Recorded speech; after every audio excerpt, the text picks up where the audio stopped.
What's up guys? J'espère que ça va bien. Là j'avais le goût de faire une vidéo sur une série que je viens de commencer qui s'appelle Hyperion ou Hyperion. Je sais qu'en français il y a possiblement un autre titre pour cette série-là. Donc c'est ça, le but de ma chaîne c'était un peu de faire des trucs littéraires mais aussi parler de finances, puis de culte, puis tout ça, puis et de relations. Et pour ce qui est de la littérature, au départ, je voulais vraiment échantillonner plusieurs genres littéraires, plusieurs courants littéraires, plusieurs auteurs. Et j'avais pas vraiment lu de science-fiction. Mais plus jeune, j'ai lu 1984, Brave New World, puis des science-fiction plus dystopiques, disons. Là, c'est la première fois que je lis, je sais pas comment catégoriser ça, mais ça c'est vraiment une science-fiction beaucoup plus complexe et plus dans le futur. Mais je veux juste dire que j'ai adoré Hyperion. Et si vous songez à lire, la première chose qu'il faut savoir, c'est que en fait, il y a deux volumes, il y a Hyperion puis Fall of Hyperion. Ensuite, il y a Endymion puis Rise of Endymion, je pense. Mais Hyperion, il faut vraiment lire le 2. Je n'ai pas lu le 2 encore, Fall of Hyperion, que j'ai ici, que j'ai acheté neuf. Comme vous savez, j'achète souvent mes livres, la plupart de mes livres usagés. Mais en fait, je l'ai acheté usagé dans une friperie. Et il y avait le 2, mais je l'ai pas pris, j'aurais dû, parce que j'ai vraiment capoté sur ce livre. Donc, juste un bref résumé, ça se passe dans le futur. Hyperion, c'est une planète, et la Terre n'existe plus. Dans le fond, comment c'est construit, c'est que c'est apparemment comme les Canterbury Tales, où il y a 7 pèlerins, fait qu'il y a un genre de pèlerinage à cette planète-là. Et sur cette planète-là, il y a cette créature-là qui s'appelle The Shrike, et il y a les Time Tombs qui permettent de voyager dans le passé. Et à travers, en fait, ce volume-là, c'est vraiment ce qu'ils appellent en anglais un world building. Fait que là, c'est vraiment, il explique l'univers dans lequel on est, même si c'est dans le futur, parce que les choses ont beaucoup changé. Et à travers ces 7 personnages qui racontent leur relation avec cette planète.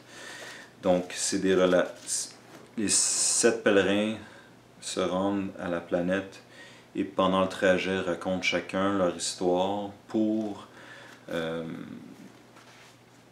trouver une solution à savoir c'est quoi The Shrike, la créature, et à savoir ce qu'ils doivent faire pour résoudre le mystère de ce qu'est les Time Tombs et le Shrek. Et en tout cas, j'ai vraiment adoré ça, tellement que ça m'a comme donné le goût de lire du fantasy, okay? À ne pas confondre avec des récits fantastiques, mais ça c'est juste un détail. Mais ce que j'ai compris, c'est qu'un récit fantastique, c'est comme du Edgar Allan Poe, où que le personnage n'est pas sûr d'avoir vu quelque chose de surnaturel ou de magique ou tout ça. Et du fantasy, ou synonyme, un récit, un conte merveilleux, c'est où qu'il y a de la magie et des trucs surnaturels. Donc c'est un avenir possible. Ça joue un peu des idées de la matrice, l'intelligence artificielle poussée, le voyage interplanétaire. Et en tout cas, j'ai vraiment beaucoup aimé ça. Donc c'est ça, ça m'a donné le goût de lire des romans de fantasy, là, parce que c'est beaucoup... Je dis fantasy en anglais, mais je pense qu'il utilise même en français. Mais beaucoup de ces romans-là sont écrits en anglais.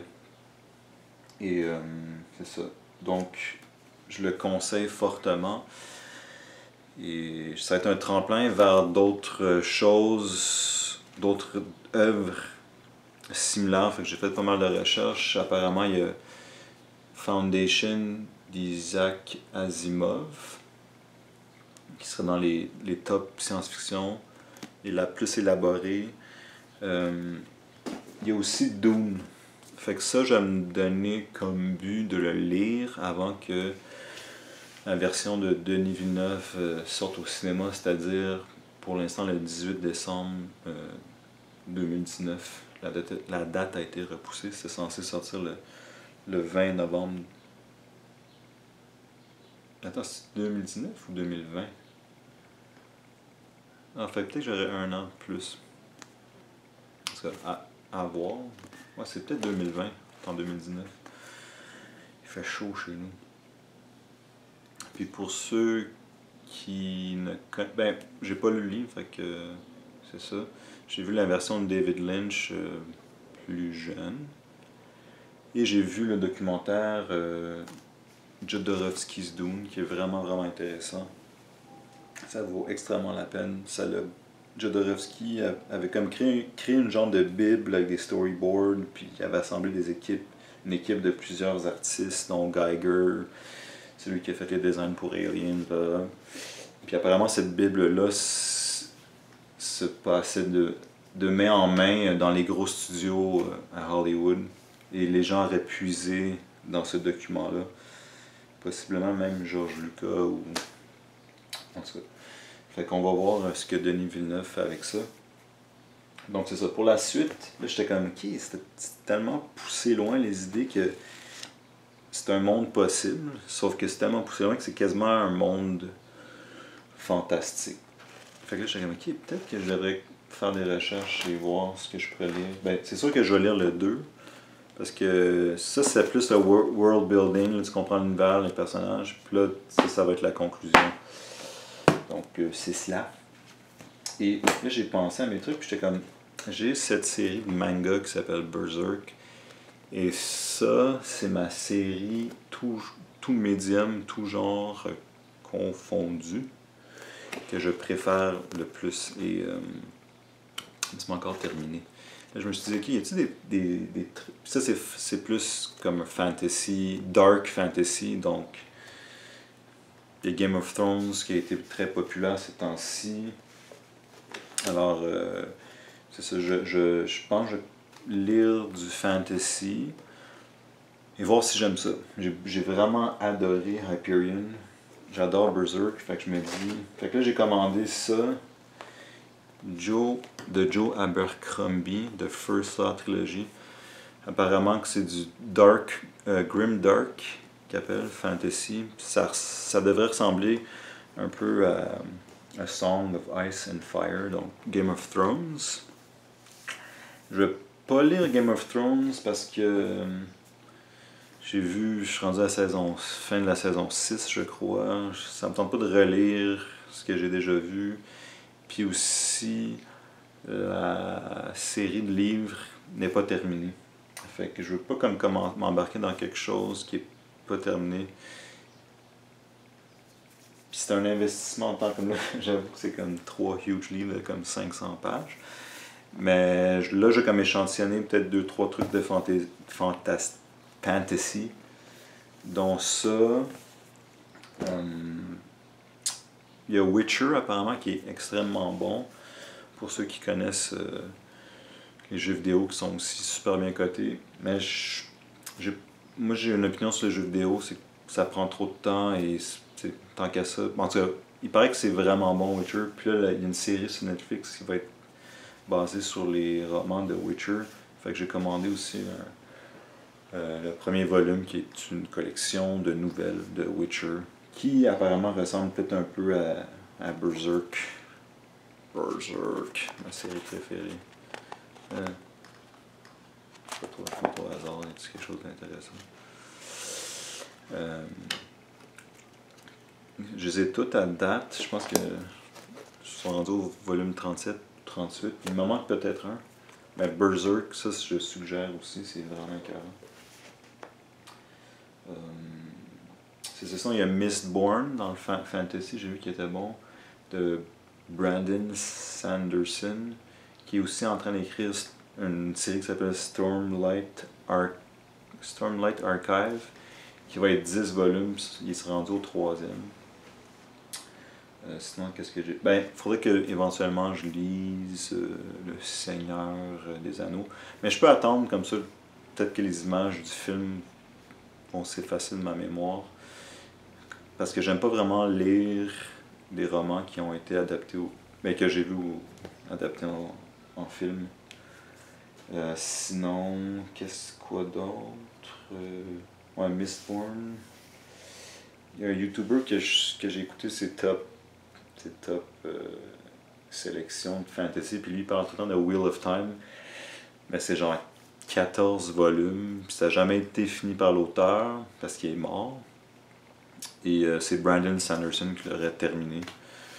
Donc, c'est ça. Fait que pour la suite, je vais lire Dune avant que le film sorte.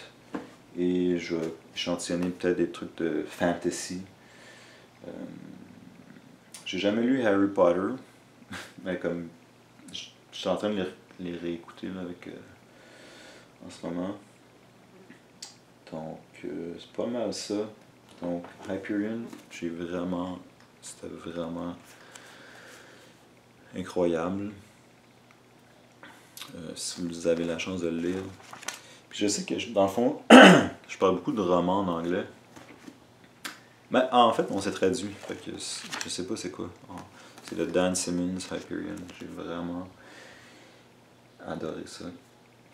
Mais reste à voir, peut-être qu'il y a encore d'autres science-fiction encore plus que je vais encore plus aimer, vu que c'est comme un peu un des premiers de science-fiction que beaucoup plus complexe, c'est un monde complètement différent du nôtre, du nôtre, parce que, bon tu sais, 1984 c'est comme un peu dans le futur, mais oui, on vit déjà en 1984 avec Big Brother, fait que c'est un monde assez similaire. Ah, il y a peut-être Dark Tower, que j'avais trouvé les 4 premiers volumes, qu'éventuellement je vais lire. Bien sûr, tout ça si j'ai le temps.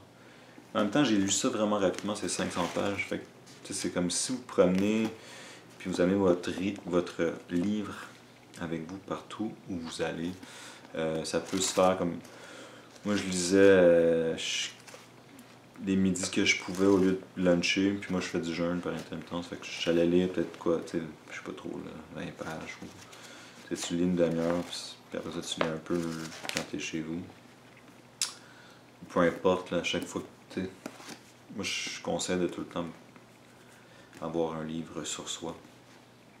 Donc, Hyperion. Puis c'est comme on sait pas, c'est quoi cette créature. Puis je veux rien dévoiler, c'est tellement pété comme monde. J'ai adoré ça, j'ai vraiment aimé ça. Fait que, c'est ça, quand je commençais à lire cette année, je voulais échantillonner, comme je disais, plusieurs courants et genres. Ça se pourrait que je pense... Peut-être que je trippe sur des trucs vraiment comme explosés. Là. Fait que je veux lire un peu de tout là, toujours, mais peut-être que j'aime beaucoup là, comme voir où que un auteur peut inventer puis pousser son imaginaire et des mondes incroyables. Mais je pense que il y a peut-être un courant en ce moment que les gens ont une soif de ça. Je pourrais pas vous dire pourquoi. Mais c'est vrai que c'est de la fiction échappatoire. C'est-à-dire que quand tu lis ça, tu peux comme prendre une pause de ta vie plate. Mais pas plate, mais parce qu'on vient à une époque un peu... écoutez, je vais pas rentrer dans le monde, faire une critique géopolitique, sociopolitique. C'est ce qu'on vit, mais en tout cas, ça n'a jamais été le fun, je pense. Aucune époque était si fun que ça. Peut-être que je suis un peu nihiliste. Mais c'est comme, tu sais, Game of Thrones a été super populaire. pourquoi. Les gens ont une soif de ça, comme pourquoi est-ce que les films de super-héros sont vraiment populaires. Ça, c'est une autre question auquel il faudrait répondre.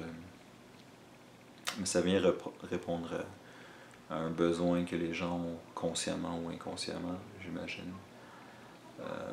En tout cas, la masse, la plèbe. Ben ouais, c'est Game of Thrones, je pense que ça faisait longtemps qu'il n'y avait pas une série qui avait autant été aussi populaire. Et j'ai une prédiction, je prédis que possiblement que The Witcher, ça va être comme un peu le prochain Game of Thrones. Peut-être ça va être sur Netflix, ça va être comme peut-être leur grosse série, mais pour adultes. Là. Leur autre série étant Stranger Things, qui est comme leur top 1 en ce moment. Donc c'est ça ma prédiction. Donc je vais lire ça très prochainement. Je vais peut-être lire une nouvelle de The Witcher, voir si c'est bon. Je vais revenir à ça, puis Dune avant que ça sorte. Puis ça, je le conseille à tout le monde. Berserk, c'est ma série préférée. Et tu sais, je suis vraiment cinéphile. Là, je lis beaucoup plus. J'ai lu beaucoup de bandes dessinées. Puis de tous les genres. Tous les médiums. Berserk, c'était mon préféré. Mais j'ai un côté un peu dark. J'aime les films d'horreur. J'aime l'horreur. Et ça, c'est ça. Ça, c'est un dark fantasy. C'est quand même très dark. Mais il y a des personnages un peu loufoques. Mais ça fait longtemps que j'ai pas lu. J'ai comme. En tout cas, je vais dans ma bibliothèque puis je peux le relire quand je veux. Donc, c'est cela. Pas trop long, 17 minutes. Donc, 21 subscribers. On s'en vient, on va être huge bientôt. C'est ça. Je vous laisse là-dessus. Peace, guys. À plus.